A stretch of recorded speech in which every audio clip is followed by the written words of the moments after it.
What's up, everybody? Welcome to State of the Nation, the Athletics Raiders podcast. Jimmy Durkin and Vic Tafur. We're hanging out now, meet on a normal day off, but we decided to get together here on Tuesday. We're sitting basically in the same location where Jon Gruden sat on Monday and offered his thoughts on the firing of Reggie McKenzie, a firing that he didn't have anything to do with, right? He just, there was a meeting that was held, and he went home after the game, had dinner, probably hung out a little bit, watched a little TV, maybe catch up on some old Matlock reruns. A bottle of wine, maybe. Yeah, a bottle of wine, hit the celebrate head. The win. Go to bed and wake up like, what? We fired Reggie? Oh, my God. I mean, obviously the reports had come out on Sunday morning from Jason La Canfora that the Raiders were going to move on from Reggie McKenzie at the end of the season, which was no surprise at any point. I mean, everybody knew that this was not a long-term marriage. I think they went into this saying, let's give it a shot, and they gave it a shot, but it was pretty clear early on as you got to the point of Jon Gruden wanting to make these trades, Reggie not necessarily being as interested in making these trades, and kind of happened to be the guy that he basically was he played the good soldier. He did as Jon Gruden wanted, made trades that Jon Gruden wanted made, and was left to explain those trades, and they tried it, and it didn't work out. Yeah, I'm not talking for Reggie, but I think the Cooper trade, I'm sure he probably didn't have as big a problem with. I think that one kind of made sense as far as, for whatever reason, the Cooper you're seeing now in Dallas, not the guy you got here. Yeah. So you got to pay him a lot of money next year. Getting a first-round pick at that point in time for a guy whose value may not have been as high as it should have been in your mind, I think that's okay. But I think the first one, the Mack trade, I know before this year, before Jon came along, Reggie had a plan to pay both Derek and Khalil. That was something he worked out and budgeted. Those are his two cornerstones of his franchise. So those are the two, drafting those guys is the two best moves he had ever made. So He obviously wanted to keep them. Yeah, and you see the effect that Khalil has on a team that has talent around him and a good coaching staff. And the moon is a limit. So I just think that that one, I think, it was a move he probably did not agree with. And I think, and look back at the trade that they made, I think he's taking some flack for what they got back. They had to give up a second-round pick to get two first rounds back. I think that was because the Bears realized, you know what, you guys are in a spot now where you're on the bridge, you're going to cross it, so you might as well give us another pick because you can't go back now because you've decided you want 2 ones, you're going to do it.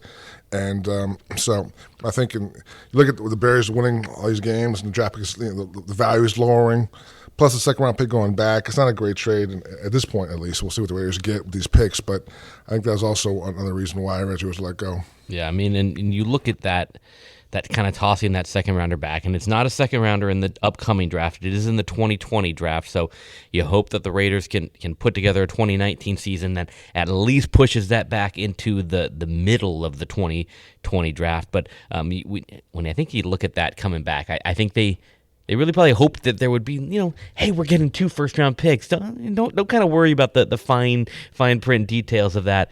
But everybody picked up on that right away. That was the curious part of this trade, because when the first reports come out that, hey, they traded Khalil Mack, they got 2 first-round picks, you're like, you have the shock of that trade, and then you kind of say, well, they got 2 first-rounders, and I don't think most people thought that they would get 2 first-rounders. And then that fine print kind of made you pause a little bit and say, well, maybe that's not the best deal. In no way am I exonerating Reggie. He himself said they traded him to the Bears. They thought the Bears would be not as good. That was, even if you think it, that was him saying that out loud was dumb. That was a mistake. And also, you look back at the draft class. The last 3 draft classes have been pretty bad. Terrible. So I think when Gruden throws one on the bus and complains about these draft picks, he's partly right. The cupboard is not as full as it should have been with all the picks they had the last few years. Yeah. One other thing that was reported, I forget from who, but that when McKenzie went to go make these deals, when Gruden kind of said, okay, make these deals, there was some thought around the league that he was kind of sandbagging the deals by asking for such a high price, by the 2 first-rounders for Khalil and then the first-rounder for Amari Cooper. And then ended up, it was almost kind of a surprise that they ended up getting those, getting that value. What do you think about that? I'm not sure. I guess that's possible. I just think that with Khalil, I think even the Raiders, everyone around the league knew He's a special kind of guy. I just think, and people judge him based on the defense not being good the last 3 years. But 2016, he was Player of the Year, and the guys went 12-4. So I just think that you look at the upside. I was always there with him. He's probably a Hall of Fame type player. Yeah. So I just think you can't trade a guy like that in his prime, no matter what the price is. And I know a lot of Gruden apologists are going to say, well, we couldn't afford him, and 2 guys, and he didn't want to be here, and he's going to hold out for the whole season like Le'Veon Bell did, which I think is really laughable because Le'Veon Bell's the first guy to do that. Yeah. So to say Khalil had a similar plan, I think is ridiculous. But I just think that, Joel Siegel is his agent, and you look at the history. We've covered this before. Like his clients don't usually hold out there, and they usually come to camp at some point towards the end, it's time before the season starts, and play that last year option and get their max deal down the road. So to say that wasn't going to happen, I think, is kind of wishful thinking for people who want to look back and say the trade was a good trade. Well, and I think to blame now that you traded him to the Bears and that the Bears pick is looking like it's going to be in the mid to potentially high 20s, if you blame that fact, that really gives more evidence to the argument that we and a lot of us, basically the whole media, was making, I think, at the time of this trade, is why do it now? If you make this trade in an off season in which the draft order is set, you're not playing a guessing game of where this team is going to pick. You know the exact value you're getting back, and so you can exactly get back. We're going to get a number 7 pick. We're going to get a number 12 pick. We know we're going to get the number 25 pick. You have an exact value. By trading him right before the season, you put him onto a team, you made that team better, you made that pick worse, and you played this roll the dice game of, well, the Bears have been in the top 5 and top 10 in the draft for the last 4 years. We think they'll be there again. You rolled the dice, and that was because I think people that are supportive of the trade or people that are against the trade can say whatever they want. One of our biggest arguments against the trade is, even if you have to make it, fine. Okay, I'll accept you had to make it. The timing of it is where you erred, because and this is a big factor because you didn't know the exact value you were getting back. Yeah, I think we said it back then. They panicked. I think that everything shows they panicked.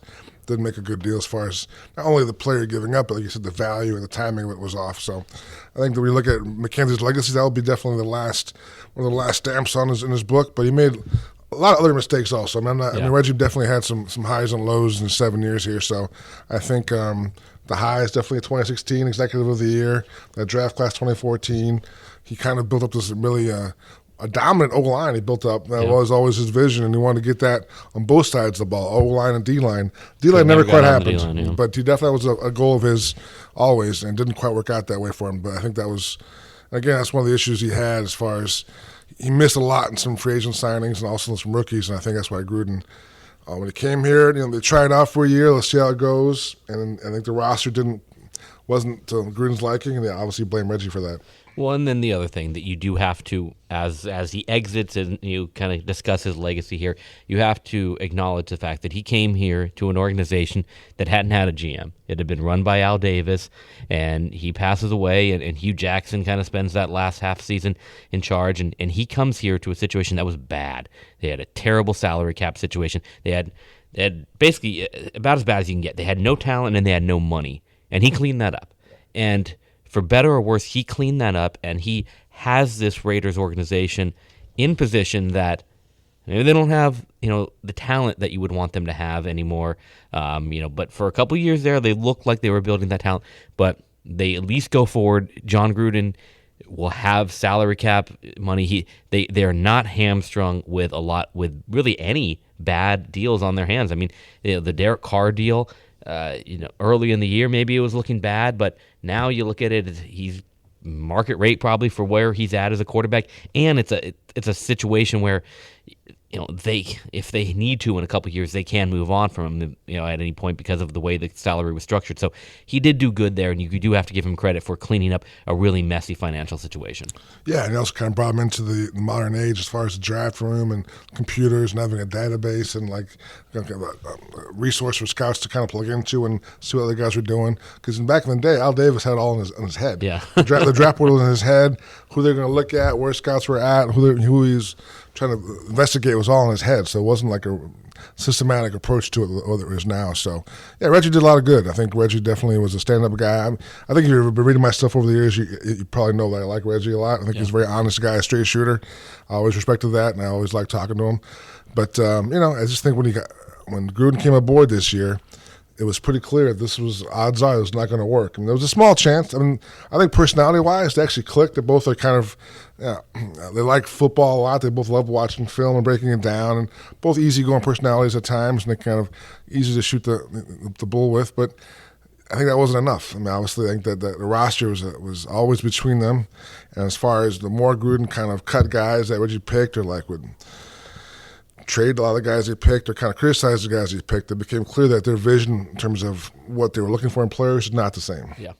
When I look at it, and I was talking to you about this earlier, that I kind of look at, because we all generally like Reggie here, and so the fact, I kind of see it more as a mercy killing, where I actually feel happy for him that he has now been let go, because, being in this situation where you were the guy with kind of personnel control along, you and Del Rio obviously worked together and whatnot, but you were the guy that can make the call, and then now you're not. You were stripped of power, and if you stayed here any longer, you were going to be further stripped of power. So I think he's got a good enough reputation that, and maybe he's not going to go get another general manager job right away, but scouting director, director of personnel, he's going to get another job. He's going to be able to go somewhere else in this league and be somewhere where his voice will be listened to, his voice will be respected, and I think that's good for him.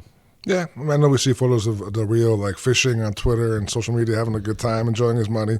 I'm not sure Reggie will keep us in the loop as far as Instagram posts no, you don't think? How he's blowing his cash, but I think he'll relax a little bit and wait for, like you said, another chance to do this. And I don't think he'll be a GM level right away, but you never know. I think he is well liked and respected around the league. People like his straightforwardness and his approach. I think you look at another thing that you have to give him credit for. We forgot what this was, but undrafted guys. He's really good at finding those guys who are kind of hidden gems, and he's won a lot over the years. And that's the thing where other teams love that. If you can get a good player on the cheap, or kind of like unknown, and all of a sudden he's a starter for you, that's a big deal. So I think that would be a big reason why he'll be back in the league before long. Yeah, I mean, you look at the Jalen Richards of the world, and all those kind of guys. Danico Autry. I mean, he's been able to find a lot of those guys, and that's what kind of fits into like getting into a scouting director kind of role. He loves him. I think Reggie's the happiest watching a college football game or watching an NFL game, just watching guys, scouting them, talking to them after the game. I think that's definitely something he's been doing for 25, 30 years, and he loves it.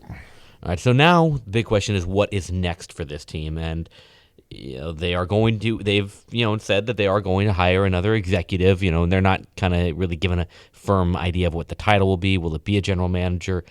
But they are going to start a search now to hire a new executive. In the words of Jon Gruden, Mark Davis put together a list of names, and he'll talk to me a little bit about them. But I know Scott McCloughan was the name that you initially put out there. Obviously, that is not happening. He told the Las Vegas Review-Journal that he's not going. That's not going to happen. The key word though is right now. Yeah. That would caught my eye. He didn't say I'm interested. He said I'm interested right now, which I think. Again, I just put him as name to file away. I think there's a connection to both Mark Davis and Jon Gruden. I know Mark brought him in 2014, I want to say. He was sitting in the Broncos box with Reggie McKenzie during the last game of the year. They're getting blown out, trying to figure out a plan where they could work together. And Scott wasn't going to have. He wanted to have a final say, which wasn't going to happen. So I think that he's a guy that both guys like, but again, he's not ready for it apparently. So I think yesterday Gruden mentioned Sean Herrick, which I think is interesting because he's been here, has Raiders ties, and he's very quiet. I think as far as a guy, I mean, I don't know what Gruden's looking for. He won't tell us, but I think it's a guy who's going to bounce some ideas off him, but Gruden will have final say. Yeah. And there will be no mixed messages. It'll be everything what Gruden says will be it. It won't be Reggie. Reggie tried to play the game. There were times this year where they definitely said different things, and you could point, hey, they're not all on the same page. Whoever the new guy is, that's not going to happen. That guy will talk maybe twice a year at the combine, maybe, but otherwise it'll be Gruden's show. And ideally, that guy will have enough juice where Jon can respect his ideas and have a little bit of a give and take. So, but I think Sean Herrick makes sense to me because he is definitely a quiet guy who I think has been a lifer and has been here for a while and knows everything that's going on here, so knows how it works. Yeah, that's why I think as names get thrown about it, as fans get excited about names, Louis Riddick is a guy that everybody loves. I don't see that as a realistic option just because why is a guy like him going to come here and basically just kind of have to almost be a yes man to Jon Gruden. I mean, I've said the ideal situation is that you hire somebody who has different ideas than Jon Gruden, that Jon Gruden will listen to and will take some of those ideas and respect them. And I think Louis Riddick is a guy that certainly would have some respect, ESPN background, but I don't feel like one of the big name candidates out there is going to come here knowing that they're not going to get a whole lot of final say on moves. Unless you love Gruden and are convinced that he is a great coach and is going to turn this around. So therefore, you come on board now, have some success, ride the wave, and you land somewhere else nice where we have total control. So Louis Riddick, I'm not sure if he's going to get that chance. I mean, he's been kind of mentioned a lot over the years, and I'm not sure how close he's gotten. I think that would make sense for him if that's somebody's looking for as far as a way in and kind of and he played for the Raiders. He definitely loves the team. So nothing would surprise me. I just think it again, Mark Davis is not talking, and Jon Gruden's talking, but kind of in a veiled way. Not really sure what he means a lot. So it's hard to really read this situation. But I think the guy they bring in will be more on the lower profile side than the higher profile side. Yeah, I definitely agree with that. I mean, I know you all along had thought eventually at some point Bruce Allen would end up here. And now you're. I've heard some things I think it's still a possibility. I always thought maybe it's a 10-year deal. There's 9 more years left. Exactly. I always thought it'd be wait until Vegas. I don't think it happened anytime soon. I thought maybe at some point in Vegas. But I'm hearing some things that they're not. I won't say as close, but the connection may not be as strong or there's not a map maybe in place right now as far as that happening. It could happen, and again, it's really hard to read because Gruden's not going to tell you really what he's thinking. I don't think it in most cases, but there's a connection there. I just don't know if it's as strong as it was in the past. All right, any other topics on this whole Gruden McKenzie firing that you want to hit up? I did like I got a tweet from Charles Woodson today where I threw out something to fans like, hey, man, I'm doing a story on Reggie, kind of a look back, the highs and lows. 7 years, definitely deserves that. A lot of fans were nice. I sent a lot of both positive and negative memories, a lot of photos, because Reggie was a guy where if fans met him, he's very cordial, take a picture, kind of a big teddy bear kind of guy. So I think, and Woodson sent me a tweet saying that he really respected Reggie a lot, and if it wasn't for Reggie, he's not sure to come back here, which I kind of knew, but I always thought it was more about the Raider mystique, and Mark Davis was more like getting Woodson back in the building, but apparently Reggie McKenzie had a big part in him playing there again. Yeah, that's very interesting. I mean, that's cool to hear. But all right, let's talk a little bit more about some other topics. And one thing I wanted to get into is that I Sunday night get home from the game. The Raiders beat the Steelers. That's a pretty big deal. That was a fun day at the ballpark. I mean, we go into these games, we don't really care who wins or loses, but we interact. What? We don't care? We're not Raider fans? We don't Jesus care. No, Christ. we don't care.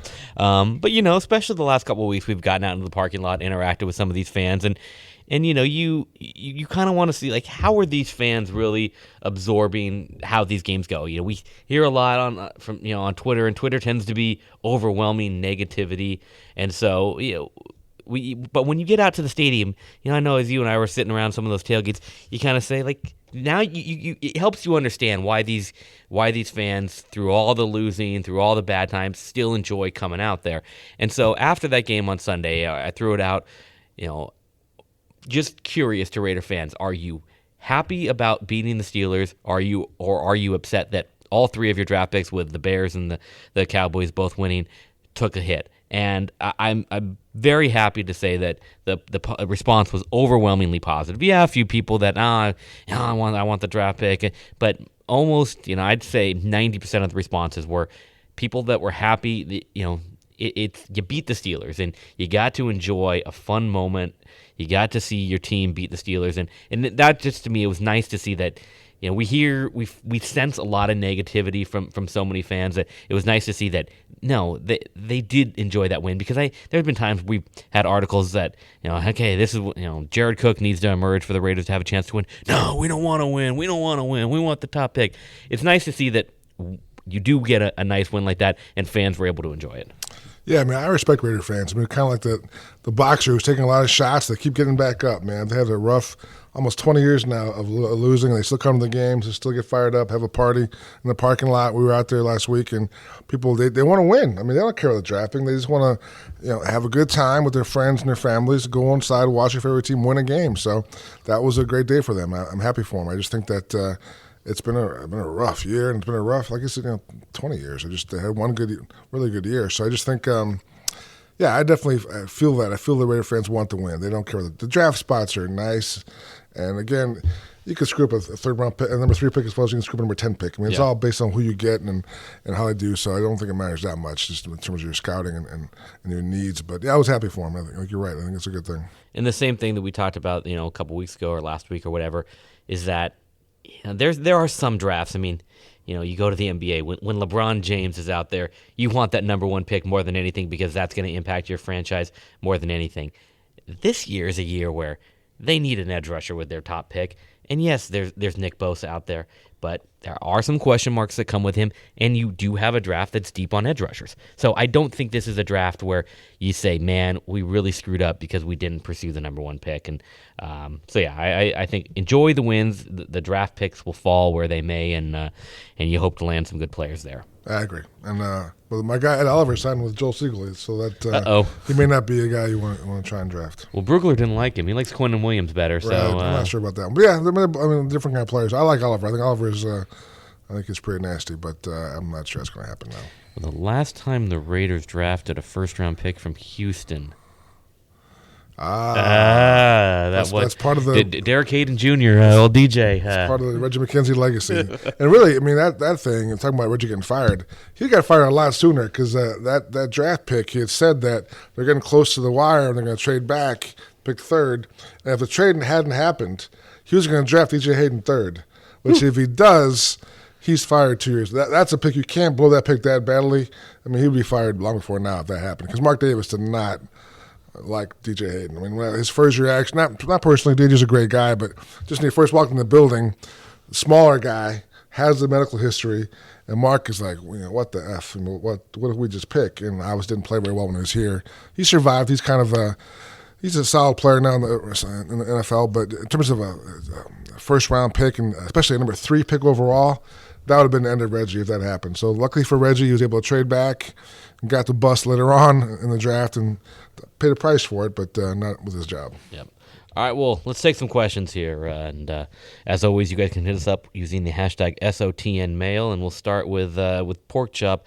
Just curious. Pork Chop. And we love Pork Chop. Just curious, do you think Jalen Richard has the ability to be a running back who can handle 15 to 20 touches a game? Tough question. I like Jalen a lot. I like his upside. I do kind of think he might be better suited for the role player type thing just because of his body, and there is sometimes his issues with ball handling a little bit. But he's definitely shown flashes this year. He's earned a shot somewhere, if not here, then somewhere else. But I like Jalen a lot as a player. I just don't know if he's a true number 1 running back. I think the 10 to 12 touches range, give him 4 to 5 catches and then maybe 5 to 8 carries or so. I think that's kind of right in his wheelhouse. But I mean, just having him go back there and get 15, 20 carries a game, definitely not. Maybe 15 touches if you're talking about 10 carries and 5 catches. I could see, but he's not a guy that is. I mean, in the modern NFL running back is not a guy that gets the ball 25 to 30 times anymore. Yeah, also, I think he's earned a role. I think there's been games they've forgotten about him. I think that's definitely should not be the case. He's definitely earned his 10 touches a game, either running the ball or catching the ball. He's definitely a playmaker at times. Kick returns have never worked out for him, so I think that's probably not going to happen. But in terms of just being a guy, 10 touches a game, he can help you win games. So I think Jalen's definitely a part of this team going forward. Yep. All right. Next question here is from Benjamin Herman. What is the basis for the Raiders' longtime philosophy of not drafting linebackers in the early rounds? What's different about the linebacker position? My theory here, and it may not be true, but they had, Reggie McKenzie, linebacker, Jack Del Rio, linebacker, Ken Norton Jr., a linebacker. So I think those guys would say, and some of those guys were not like, Reggie was not a marquee guy. He's kind of a guy kind of earned his way up the hard way and earned his spot. So I think those guys are looking more for intangibles. They think they can turn good linebackers into great linebackers or like projects. We can develop that guy. That guy can be something special. So they're not looking to draft high-end, marquee linebackers because they think they can make guys who aren't into those guys. Yeah. And they weren't able to. I mean, I think Reggie he would then fall back on signing older veteran linebackers who, like, Nick Roach had a concussion history, but so he was gone quickly. But like Curtis Lofton, I mean, there's a lot of linebackers they brought in for decent money didn't work out. So I just think they were kind of stuck in the no man's land of either getting a lower draft pick or a veteran guy who may have been the really Ben Heaney's of the world, exactly. Corey James. And then and the last time they did draft a marquee linebacker was Rolando McClain, so that didn't work out very well. So they kind of got burned whichever way they tried to do it. Yep. All right, question here from Chris. He says, "Hey, Jimmy and Vic, Chris from the tailgate on Sunday here. Thanks for coming by again." So he's asking, so Reggie was told to trade Mack by Davis and negotiated the deal, or was that all Gruden? And the same question about Cooper. My understanding is that I think Gruden had to convince both Mark and Reggie to make this trade happen. I think Mark. I remember back when they got these two guys, and he was so excited. Even before they got Derek and Khalil, like he was dying for like guys who were foundations of his team. And he finally got them. They went to the playoffs 2016. In his mind, they had arrived. So I think he'd always held Khalil in a high esteem. I know the money was out of whack, but again, with Khalil Mack, you know that's coming. It's not a surprise. Like, hey, at some point, we got to pay this guy a lot of money. I think they're all on board with that. I think that was like, you know what? That's a bullet we're going to bite. Yeah. And even Mark said they made him an offer. Of the many stories the Raiders have given us, Mark did say at some point, we made him an offer. He didn't want it, and then we said, well, whatever, screw you. But so they made him an offer. They were intending to pay him at some point. Yeah. So, to my mind, it just was a panic move. I think Mark and Reggie were the last ones to come on board. Yep. All right, another question here from Garth. Hung out with him a couple weeks ago. Oakland lawsuit has now been filed. What does that do for the options on where to play in 2019? You saw it just happened before we happened right before we recorded. Oakland. They've announced that they are filing the lawsuit. It's supposed to be filed later today. I don't know if it's officially been filed yet, but yeah, they have filed. They are filing the lawsuit.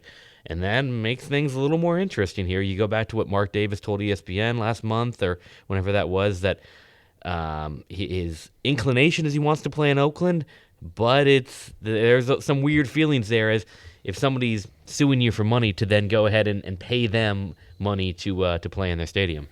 Yeah, but he's leaving town, so why? I'm sure they have hard feelings both ways. But I really have no idea the answer to this question. I have to believe that they'll play in Oakland next year because I don't think there's any other options.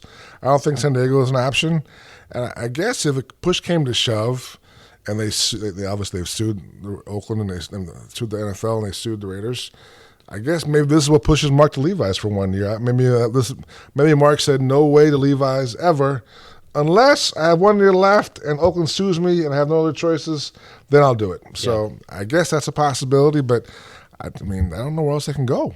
There's not a lot of options and the clock is ticking. Yeah, just to go somewhere else and expect to pseudo build a fan base there for 1 year. Could they survive it? I think San Diego's fairly a non-starter, but I guess they could probably get a lot of their LA fans to come down there, but I just wonder if Kroenke would want that to happen, or the Spanos family. I have to imagine they have enough juice in the NFL. And enough vested. Like, you know what? I don't want those guys in LA for a year. I'm spending this much freaking money to build this stadium, this palace for you guys that's going to host Super Bowls and combines. I don't want Raider fans 2 hours away. Get the hell out of here. So I just don't. I have no idea. It's a weird, ugly situation, but we'll see. Yep. All right, question here from Raiders history. Will the team bring Jared Cook back? I guess that all goes down to the new GM when Jon Gruden puts on some film for the new GM. And there's been like a handful of times, maybe more than that this year, where I wanted to laugh out loud listening to Jon. And that was one of them. Like the idea that he's going to show Jared Cook's tape to the new GM and say, hey, we should get this guy. This guy's pretty good. I wrote a couple of weeks ago that there's been no contact at all between Jared Cook's agent and the Raiders. They have not reached out at all, which in my mind, if you are serious about bringing him back, that's actually something you want to do, and he wants to be back here, which I think he would be. He likes it. He loves Gruden, loves Derek. Yeah, as he said the other day, he's like, do you want a job? I want a job next year. Yeah. So you would definitely, if that was something you were looking to do, you'd reach out and get, hey, if we get this done early, we can save some money, make some money. So I just don't think that's a good sign. And I also think Gruden's comments yesterday are not a good sign. I think the fact that he's going to put it on somebody else, like, I hope he's back. If you want him back, I want him back. Yeah, I want him back. We're going to make it happen. He could have said that, but he took some weird way of dancing around it. So I think Jared's having a really good year. I think Jared's going to make a lot of money next year wherever he goes. I think he's pretty happy with that. Plus, he likes it here and he's happy with Derek. But I think Jared's going to be fine. I think probably his first choice would be to come back, but I got to believe the second choice is not far below the first choice. I think he'll be pretty happy wherever he goes. Because one thing, you look at Jared, he has bounced around so much. Obviously, he's been on 4 NFL teams, and I mean, he's basically been productive. He hasn't put it together quite like he has this year for consistently, but he's been pretty productive on all those teams, and he keeps free agency comes, it's time to move on. And I have heard that he's a little sensitive to that he's had to bounce around so much. So I think he would like to find a long-term home and be able to stick in one place for a while. And I mean, the fact that he seems open to doing it here through all this, I mean, we know when we had him on the podcast that he really likes his role in Gruden's offense. He's a featured role, and that's been enjoyable for him. So yeah, I mean, my read of Gruden's answer there is that he probably thinks Jared is going to require more money than he wants to pay, and that way by saying that he can kind of kick it down to the GM and then we couldn't pay him that money, and that's that could be what ends up happening. I also wonder if on Gruden's evaluation in terms of like what positions are worth what money, does he have tight end that high? I have to imagine he probably thinks he can plug guys in like a Derek Carrier. I mean, like Darren Waller, the guy just signed. They'll give him a look at some point. So I get the impression Gruden's more of you know what, I can make a tight end work. I don't need a guy who's going to make all kinds of money to come in here and be my main guy. Yep. All right, question here. Another Jared Cook question here from London Raider asked, would Cook be happy if he got the franchise tag, and is he even eligible to get the franchise tag? I mean, I don't think that's something you would. I don't think you're going to want to.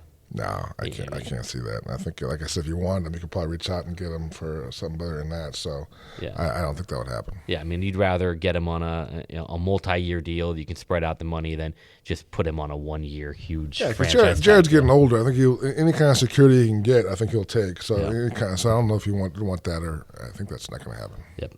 All right, a question from OC Raider. Was Bruce Irvin a cancer in the locker room? It's kind of an interesting stat out there that Bruce Irvin, with the Raiders and Falcons, those teams were a combined 1-12. Without him on their roster, those teams are a combined 6-7. What do you think? I mean, that's pretty remarkable. I'm not touching that one. But the question, no, he's not a cancer in the locker room. I think it was a rough year for him. I think he came into camp. They kind of put him in his leader role. He tried to do that. Obviously did not work out that well. He didn't play very well. He lost a lot of playing time. It's hard to kind of be a vocal leader if you're not playing well or that often as time went on. So I think it became a bad fit. They tried to force it into a good fit in camp. They really tried to make it work all sides. For whatever reason, it didn't work. But I don't think he ever was a guy who was bad-mouthing people or kind of causing any drama in the locker room. That was never the impression I got. So I think he was happy to go. Obviously, he was very frustrated when he left. He said, "I'm free." Yeah. His first Falcons practice. So it ran its course, but I thought he was a good Raider. I thought he really loved the fans. He did a lot of stuff in the community. Played very well. Was the Walter Payton Man of the Year last year? Played very well before this year, and obviously he's having trouble even in Atlanta. I'm not sure what the deal is, but no, he was not a cancer in the locker room. Definitely. All right, a couple more questions. We got one more from Pork Chop. Are we expecting Donald Penn back soon, and would Brandon Parker benefit from a spell on the bench watching Penn? That's a good question. I think the plans have changed a lot in the last month. I think if you asked me 3 weeks ago, I believe the plan was to have Donald Penn come back and play the last 3 games of the year. I think that Brandon Parker was kind of scaring them as far as being able to keep Derek Carr alive. I think Parker's gotten a little better. I think he's been, I don't know what they say, what's the notch below solid, like mediocre? I'll go mediocre. But he's not been terrible. I think he's gotten a little better. He has some really rough games, but I think he's getting a little better. And he's got to build his confidence, build his strength in the offseason. So I think now the current plan is Donald's return to practice. I think it's going to be kind of like a, in case of emergency, break the glass kind of deal. Like, don't bring him back unless you need to. If a guy gets hurt, you can fill in. But I think they want to kind of bring him along slowly, and ideally next year, if he's back, he has a contract, he's guaranteed some money, you can compete with Parker then for the right tackle job. Gotcha. All right, final question here before we wrap up. This one from Flying Pizza Cat. It's an impressive handle. Seems like Amari Cooper was never really happy in Oakland. I can remember watching an interview after the draft and thinking he looked disappointed, and Carr always seemed to have a better rapport with other receivers, first Crabtree, than Cook. Why do you think that is? The whole disappointed thing, I think that's a lot of that. I think he kind of always had a stoic personality. Now, we say that, Meanwhile, he's suddenly become the boisterous personality in Dallas. The interview he did the other day after the game, wearing like a burgundy suit, he had the bling on his ears, he was smiling ear to ear, couldn't shut up. He was talking nonstop. And I was like, who the hell is that guy? We both talked to Amari like probably 50 times over the last, and I've never, ever seen that kind of guy, that side of him. So obviously he's very happy. Obviously he loves Dallas, and for whatever reason he wasn't happy here towards the end. But I never got the impression before this year he was unhappy here or disappointed. I always thought he was kind of just a very quiet guy, kind of low key. His teammates liked him. He's always joking, always having fun with his teammates, and I think he definitely was comfortable here. But like you mentioned, for whatever reason, he never was Derek's main guy. Derek definitely went to Crabtree first, and Cook kind of became that guy this year. So I'm not sure if it was I don't want to say lack of trust. That's still too strong, but definitely was something missing there as far as the connection goes. Yeah, I mean, I get a little bit of the sense that California just kind of didn't really vibe with him. That he's not, he's a guy. He's from Miami, then spent time in Alabama. And now he's in Dallas. These are areas that are just football obsessed, and that seems maybe that vibes well with him. Maybe just kind of being back in kind of in the South there.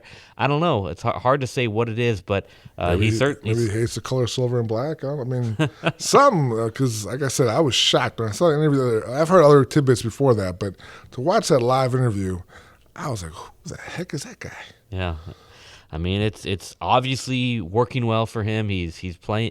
He's being the kind of guy that we thought he could be, and we saw glimpses of. There were games where this is who he was. But people look back and now they want to say that was a bad trade for the Raiders. But I mean, it's a bad trade in the sense that if they could get this guy, if that was the guy they could get, it was a bad trade. That guy wasn't here. That guy wasn't. Yep. So for whatever reason, different coaches, different coordinators. Didn't click. He had flashes, had big games, but disappeared for a while, and then had a lot of drops and stuff. So I just think at the point in time where they were, getting a first-round pick for him was a good deal. And now hindsight's 2020. He's incredible. Cowboys never lose again. But hey, that's life. Yeah, I mean, I think part of his production here was that the Raiders weren't aggressive enough with forcing the ball his way, and I think a guy that's that talented. You draw up plays where he is the option, and you tell your quarterback you are throwing to Amari Cooper, and that's just not who Derek is. Derek doesn't like to lock on a single guy, unless it was Crabtree. He would lock on Crabtree in the red zone. Yeah. But he doesn't. He just never developed that kind of connection with him. But there are to me that's. It's partly on Derek. It's partly on Amari. It's partly on the coaching. And there was that play in Miami. That play in Miami may have been like the last nail in the coffin where he kind of threw it up. Amari had his guys beat deep, and Carr was kind of running around, surviving, and he threw it up for Amari to make a play. And Amari kind of quitting the ball, and the DB for the Dolphins ran under and intercepted it. Mm-hmm. And I think that was a big moment in terms of maybe for Gruden also. I think that was kind of like, you know what, this may not be the guy for us as far as going forward. Yeah, especially because you're going to have to invest.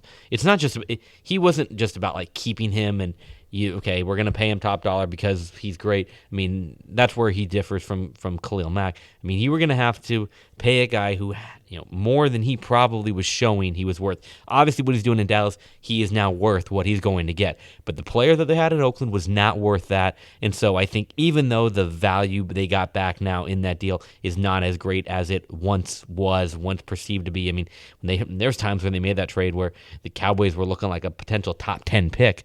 Now it's one of those trades that I think we'll eventually call a win-win for both sides. The Raiders got a first-round pick back for a guy who wasn't playing very well and wasn't going to be worth what they were going to have to pay him. And the Cowboys are going to win the NFC East and go to the playoffs because of the trade. And so it's a good win-win. Yeah, Raider fans just have to skip the playoffs. Don't watch the NFC playoffs this year. Don't watch the Bears and Cowboys because that might be hard to do. Well, they're going to be watching to see where their draft picks end up. But they're going to be rooting for both those guys too, because those will probably end up being obviously the 3 and the 4 seeds, assuming they win their divisions and stay behind the Saints and the Rams. So they'll play in Wild Card Weekend, and you're going to be hoping you'll watch those games hoping that they get upset. And so if you can get them knocked out in the first round, then those draft picks get a little bit better. All right, so in a way, the Raiders are back in the playoffs. So that's good. Raider fans are. So they'll be rooting for what? I guess they'll be rooting for the Seahawks. Rooting for the Seahawks and whoever ends up being the Vikings still. I speak the Vikings. Vikings. John DeFilippo out of a job. What do you think about that? My guy Flip, man, that's tough. He was a rising star. I'm sure he'll be a rising star again, but definitely him and Zimmer didn't see eye to eye, and I think Zimmer's had all those guys in the last few years. Yeah, I mean, there's been like stuff coming out of Minnesota where Zimmer's basically we need to run the ball more, and obviously he wanted a more balanced, run-heavy attack than DeFilippo. Feed the Tate train, get him going, choo choo. Sorry, Dalvin Cook. Couldn't resist. No. Dalvin Cook. Yeah. All right, well, that's another Reggie McKenzie. Honestly, it all ties around. Reggie McKenzie, another guy he found late in the draft. There we go. Latavius Murray, 5th round or 6th round pick. 6th round. 6th round pick for a guy who's been a pretty good running back. So Reggie was good in the later rounds. Just the second round ones were the ones he took big swing second round and usually come empty. But yeah, whatever. It's a new era starting today. Yep. All right, we do. I guess briefly should talk about Sunday's game in Cincinnati. Who cares? At least it's Tuesday, so it's probably too early to really make any kind of firm picks. I gotta watch some more film of Jeff Driscoll. I can't really make a pick yet. I gotta break down the Bengals offense. I mean, I was declaring before our last game that they're gonna win. I'm sticking with it. I'm even giving you a score: 28-24 Raiders, 4-10, baby. 28-24 Raiders. You say? Yep. I cannot pick the Raiders on the road, so I will say 28-24 Bengals. How about that? It's going to be a big battle. Big battle between Vic and Jimmy. You know what? I'm guessing the spread's probably around 3 or 4. I haven't checked it, but I haven't checked I think it's either. 3 or 4 Bengals, so it's probably out in the line. So I like the Raiders. I mean, obviously they're feeling good with themselves, but we'll see. We'll see how they do on the road. Yep. All right, well, that'll wrap up this week's show, and appreciate you guys all listening, and we'll talk to you guys again next week. Adios.